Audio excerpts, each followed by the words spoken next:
So, what is the one tiny mistake that costs students full marks on their information technology exams? Just picture this for a second.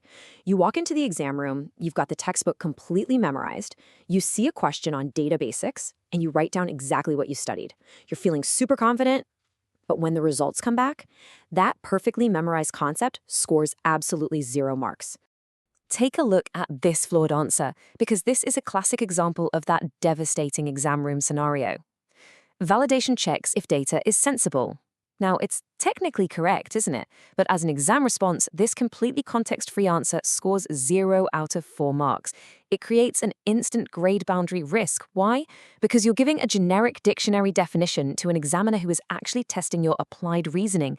Welcome to our explainer on cracking Cambridge IT 9626. Today, we're diving deep into the context strategy.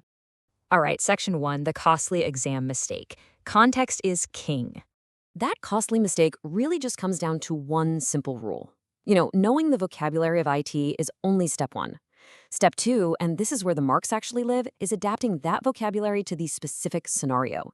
Examiners are constantly seeing theoretical confusions. Students often mix up direct versus indirect data. They confuse validation with verification, which honestly probably haunts examiners' dreams. Or they totally blur the lines between custom and off-the-shelf software. But here's the real secret. While mixing up terms is definitely a problem, the real mark killer, the thing that drops a student from an A to a C, is correctly identifying the term but completely failing to apply it to the scenario. Moving right along to section 2, why ordinary revision fails. I call this the memorization trap. Simply reading over your notes fails the ultimate test because there is this massive gap between generic knowledge and actual examiner demand. Just naming a technique or stating a definition, that's way too generic. The examiner actually demands that you explain the underlying mechanism, that you apply it to a specific situation, like maybe a secure website, and justify your choices within that exact context. You see, they don't want a dictionary, they want an IT consultant. This quote right here absolutely hits the nail on the head. Generic points rarely gain full marks. Answers must stay within the context. If the exam gives you a scenario about a company's payroll system or, say, a climate modeling spreadsheet, and you just read a generic answer about data processing that could apply to literally anything, you're going to shatter your score. The examiner is literally asking you, hey, do you know how this technology works here in this specific room? Which leaves us with a massive question, right? How do we guarantee our answers fit the scenario every single time? Well, in just a moment, I'll show you a hidden examiner clue that changes your answer completely. But first, you need the master framework that makes that clue perfectly obvious. You can't spot the trap if you don't have the right lens to look through. So let's get into it. Section 3, the master framework. Peel, J, and the 4 prompts. Here is the disciplined path you absolutely need to follow for extended responses. The Peel, J answer framework. Step 1, make your point. Step 2, provide your evidence or technical mechanism. Step 3, write out your explanation. Step 4, and listen, this is the absolute anchor here. Link it directly back to the scenario. Finally, Step 5, provide a judgment.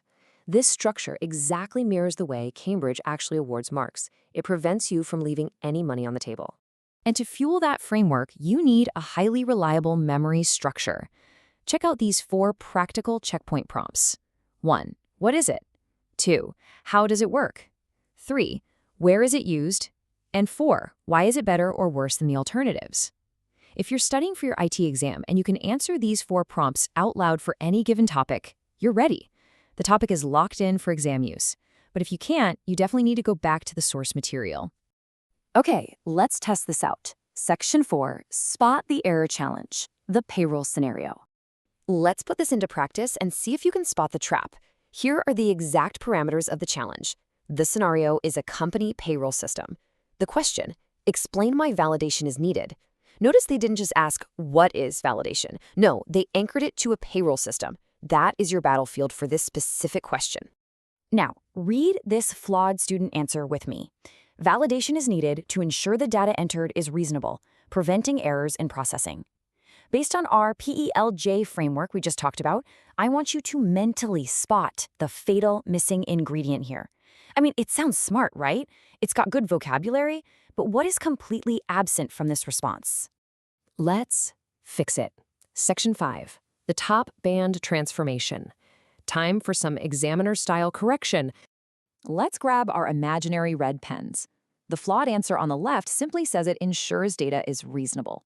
Okay, but the top and answer transforms this entirely. A range check on the hours worked field ensures no employee is paid for over 168 hours a week, preventing financial payroll errors. Notice how this explicitly links back to the payroll context? It uses specific terminology, identifies a specific field, and links to a specific financial consequence. That is how it's done. And this brilliantly illustrates our overarching lesson for today's explainer. If you can't anchor the explanation to the given situation, you lose the marks. Simple as that. Context and specific methodology will absolutely always beat generic knowledge. The examiner needs to know that you understand exactly how technology interacts with real human systems, not just textbook definitions. Section 6, the diagnostic cliffhanger, the hidden mark decider. So while the PLJ framework is incredibly powerful for keeping you on track, there's actually one more hidden trap waiting to completely destroy your grade. Before you write a single word on that paper, you must perform a final checkpoint diagnosis. You have to ask yourself, what is this task actually testing? Is it a process explanation? Is it testing system design understanding? Or is it a comparative evaluation? Because if you don't correctly diagnose the demand, you'll just end up writing everything you know without any direction, totally missing the examiner's specific angle. Which leaves us with this final, incredibly vital question to ponder. What happens when you apply the perfect PLJ context, you nail the scenario, but you entirely misread the hidden command word in the question? If you don't know the difference between analyze, evaluate, and describe, your perfect context might still hit a massive brick wall. This is literally the ultimate mark decider. So be sure to subscribe to our YouTube channel, Ace the Exams, at acetheexams_IGCSE to excel in your Cambridge examinations and discover exactly how to decode those command words in our next explainer.